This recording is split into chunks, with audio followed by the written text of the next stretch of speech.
All right, what is going on, everybody? This is Dog Meat. I am back at it again with another Warframe video. I mean, know I haven't been posting or uploading that much and everything, but with the holidays and I just started school again. I've been pretty busy. I hope everybody had happy holidays. And with that being said, I am here to just basically provide some tips for newer players and stuff. And one of the things that you heard me talk about on my channel and stuff is I was a big Destiny fan and everything. And I kind of talked a little bit about Destiny 2.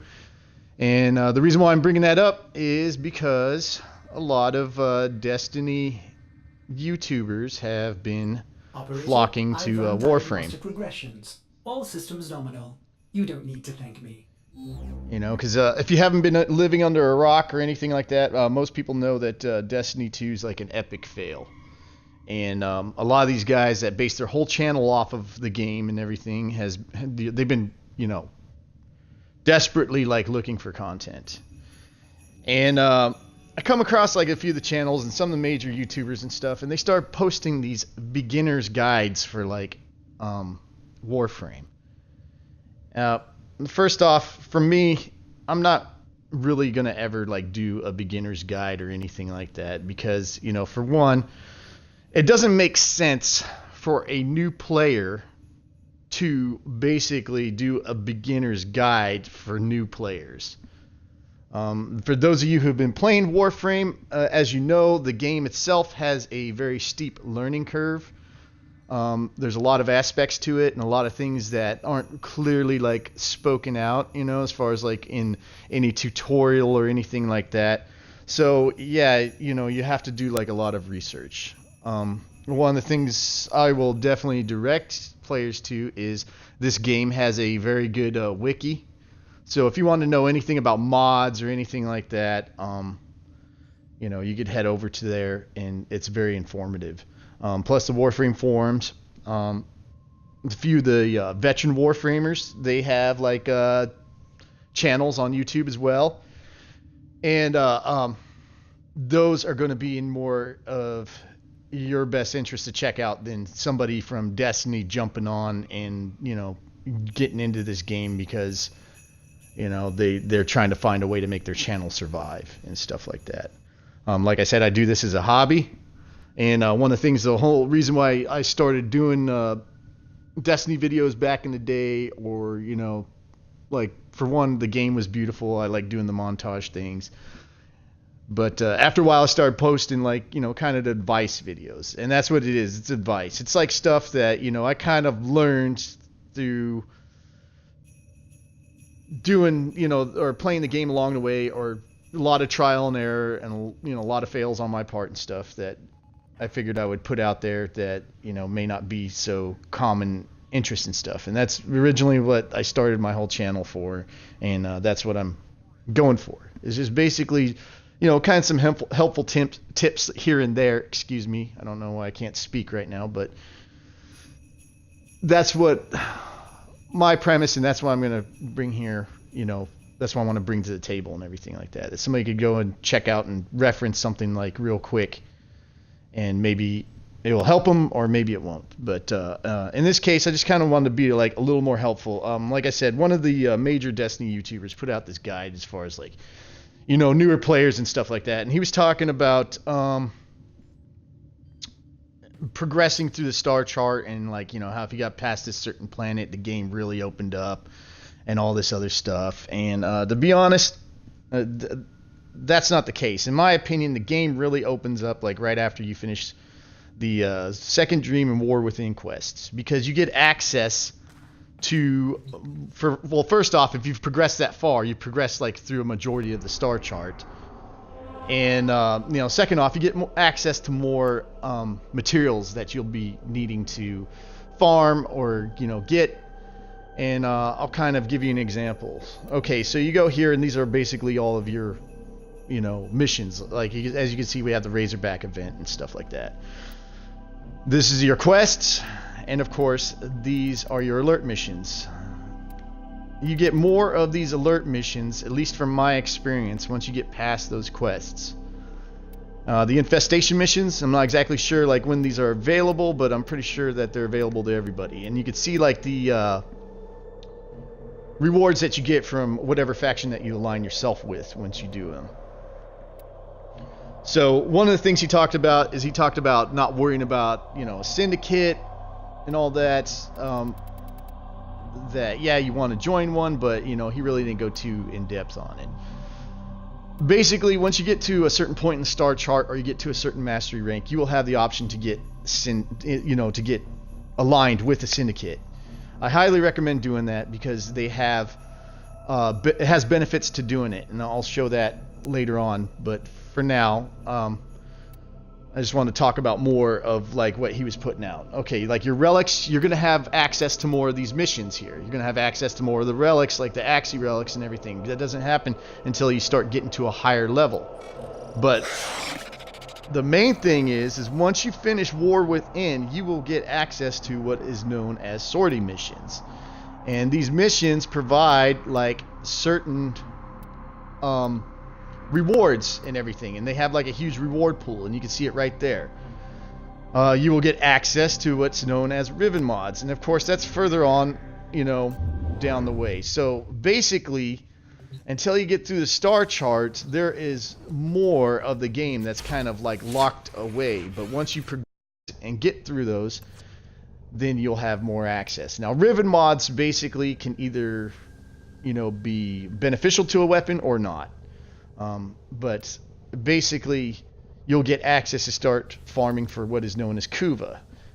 Kuva is basically going to give you the ability to re-roll these. As you can see, all of these are mastery rank locked, and they provide like status, which they could either be good or bad. That's why it's hit or miss on whether or not like these mods are any good. But for now, as a newer player, you really shouldn't be too concerned with that. Because in my opinion, basically because you should be, you know, your purpose, your goal and everything like that should be getting to those quests and getting through them. And the reason why you want to do that is because you get your operator. And your operator adds like a whole new aspect on this game, and as far as like abilities and different things. There's some enemy factions you will run into later on the star chart that are more difficult to kill. The Eidolon, taking down the big Eidolon and everything like that, it requires you to have an operator. So that is what a new player should be doing, is gearing towards that star chart, gearing towards getting closer to, you know, those end game type of goals and stuff like that. So the guy went on and he basically went to explain that, you know, if you wanted to get like the good mods and all this other stuff and all that, then you need to be farming the void. Yes, you can farm the void for mods, but I highly recommend going to older channels that can show you like which containers in the void are actually like worth your time. Because, you know, a lot of them, some containers won't have those mods in there. You know, Brozyme's a really good channel to look at. He kind of goes through it. So, you know, yeah. As far as like, you know, these guys like putting out these new videos and everything like that, you know, I understand that the content's dried up and it sucks for Destiny and everything, but, you know, shoot, at least research like your content before you sit there and throw it out there. That's my bit of advice for any of those guys. The guy talked about the materials that you'll need for like weapons and all this other stuff. So he's sitting there and he basically does this guessing game. You don't need to do a guessing game. This icon right here, you know, when you have like all the nodes unlocked, you could deploy what's known as an extractor. You could get the blueprint for the extractor from the marketplace. But regardless of whether you have an extractor or not, like I'll go to Jupiter, I don't think I have that one all the way unlocked. You could go ahead and click on that icon and it will tell you what materials you can pull off of that planet. So going back to this guy talking about getting mods from the void, yes, you can get mods from the void. But if you're looking for mods and you're looking for a certain type of mod, the guessing game again is taken out of the equation, because you could go to your codex and you could look at the mod and you could see on the bottom where the drop sources are, where to get those mods, or how to get those mods basically, because some of them, as you can see, are going to be through like certain quests, or certain like you saw the Borrow Katir, which is basically the void trader, or certain factions that you'll be able to get it off of. So I'll go to here. Even if you don't have the mod unlocked, you could still come here and you can see like what your drop sources are. And as you can see, there's your syndicates right there, where you can get these mods. So yes, you could do the void, but like I said, it's RNG. And to be honest, like when I got mods to drop in the void, that was like after like several attempts of doing void runs. So that pretty much takes the guessing game out of it as far as like your mods go. Now your factions, it is in the best interest, like as soon as it's available, to pick a faction and go with it. And I will show you like basically how you can level like 2 of them at the same time. Alright, so as you can see, I'm positive with 4 factions. I went down on Suda a little bit because, I was grinding out Steel Meridian to rank up in Red Veil, and I was almost there to get my Rock to Cernos. So I did a few Rock to Cernos missions and went down in Veil, or not Veil, but went down in Suda in Arbiters of Hexus and stuff. So, let me go through this real quick to show you. You are a fire, as feared as you are respected. So when I spoke on my impressions of Warframe video and everything like that, I touched briefly on the syndicates and like talked about like how, when you join a syndicate, that there are repercussions and everything, and there's certain things. So as you look over there on the right on the alignments and everything like that, you have certain factions on how they are set up. And basically, like Red Veil, they're enemies of Arbiters of Hexus, and Cephalon Suda opposes them, which basically means like when I do missions for Red Veil, that has negative repercussions on those 2 factions. The enemy faction will have more of a decrease in reputation, and the opposed will have a slight decrease in reputation, but it's still salvageable. So when I was speaking about leveling 2 of them, this is how I leveled Red Veil. As you can see there, Steel Meridian is allied with Red Veil. So when I do those missions, it goes towards that as well. And like I said, there's veteran player channels that can explain more about this. As you can see, a new alert has begun. It will be marked on navigation. When I come in here, you set the example for the rest of us. Aw, thanks, buddy. I appreciate that.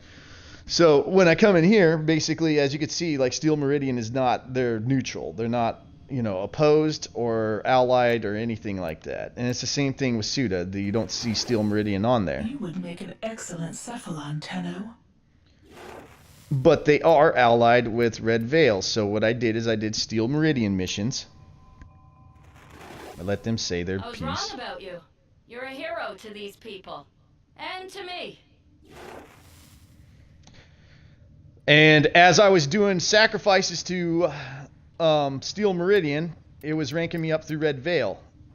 And basically, like I'll show you like right here, and I'm not all the way leveled with Arbiters of Hexus, but if I was to go through Suda and rank up and get reputation through them, it would also give me a portion of reputation over here.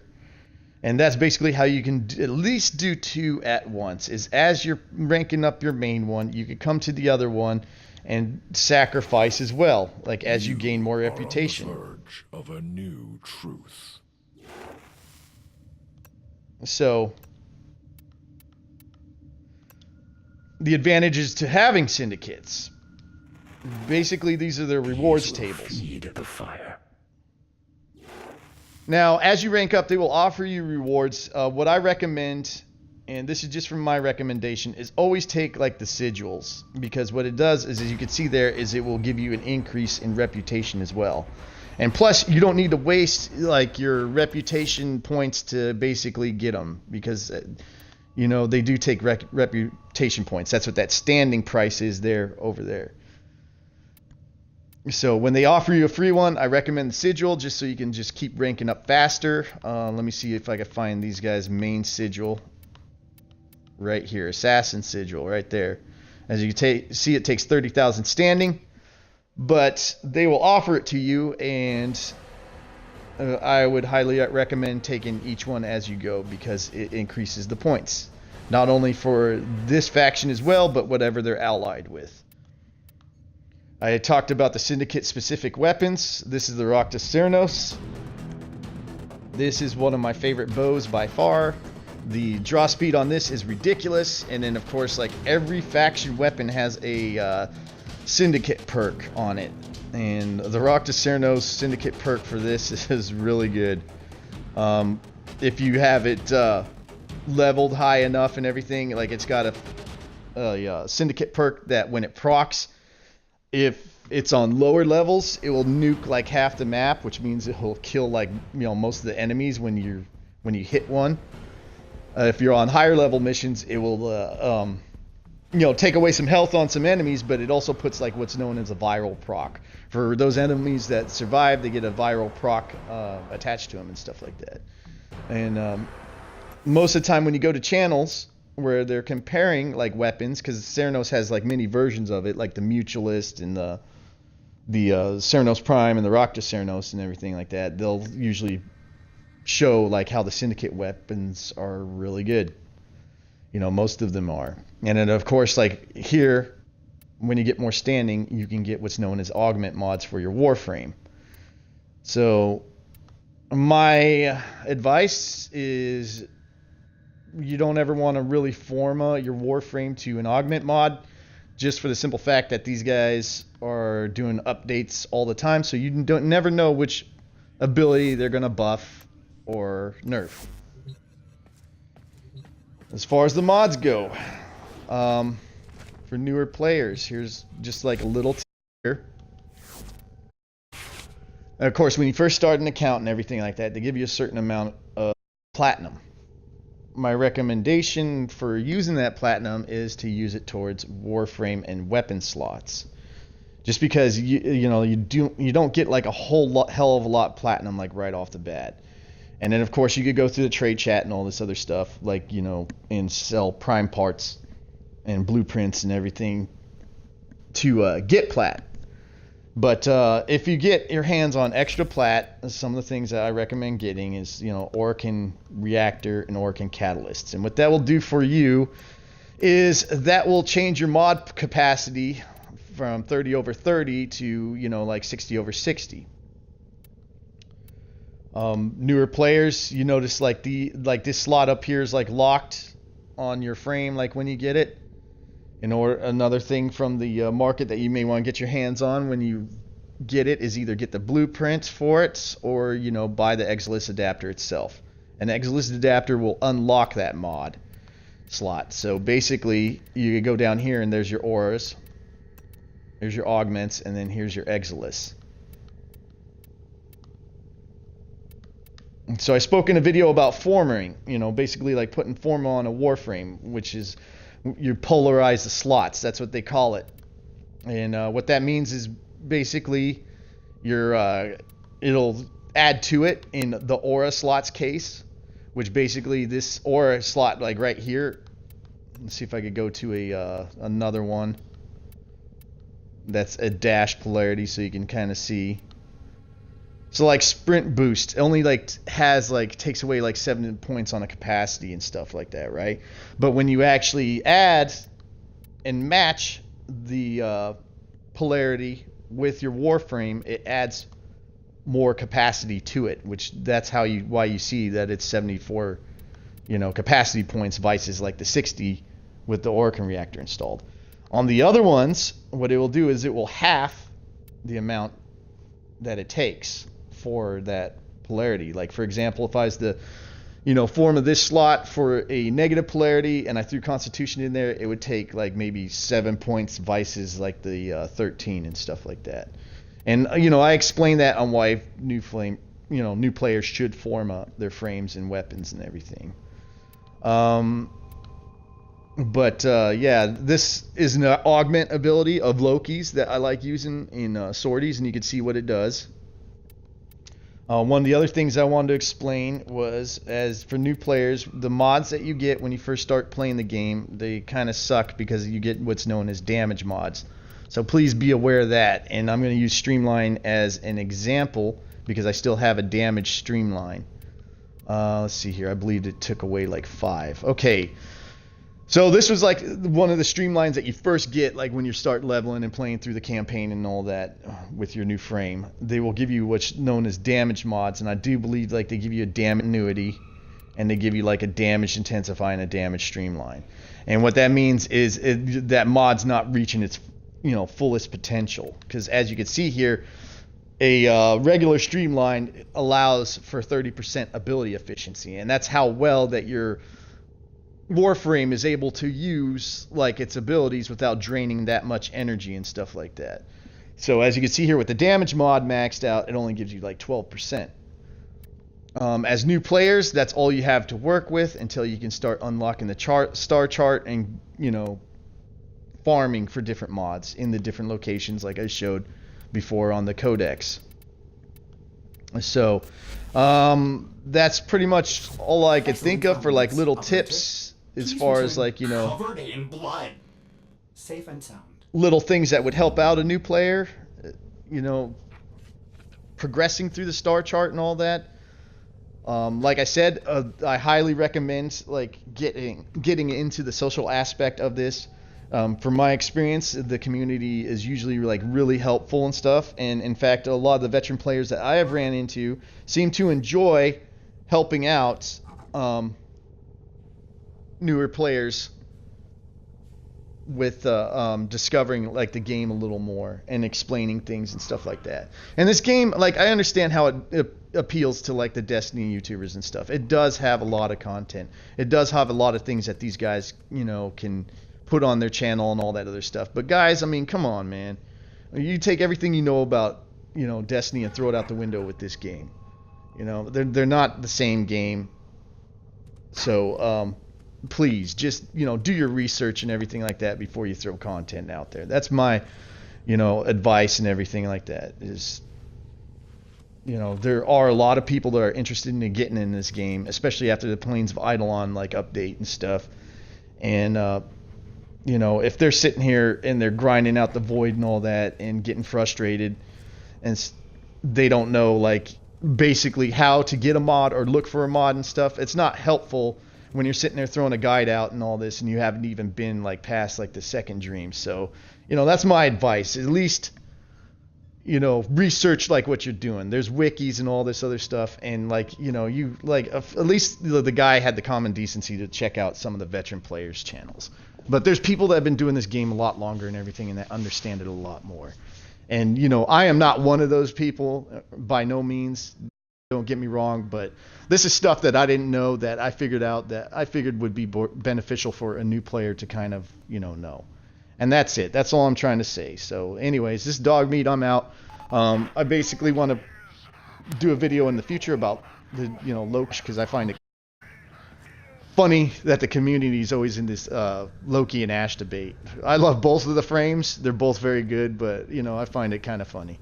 But anyways, man, I hope you guys enjoyed the video, and I hope it helps out a little bit. So okay.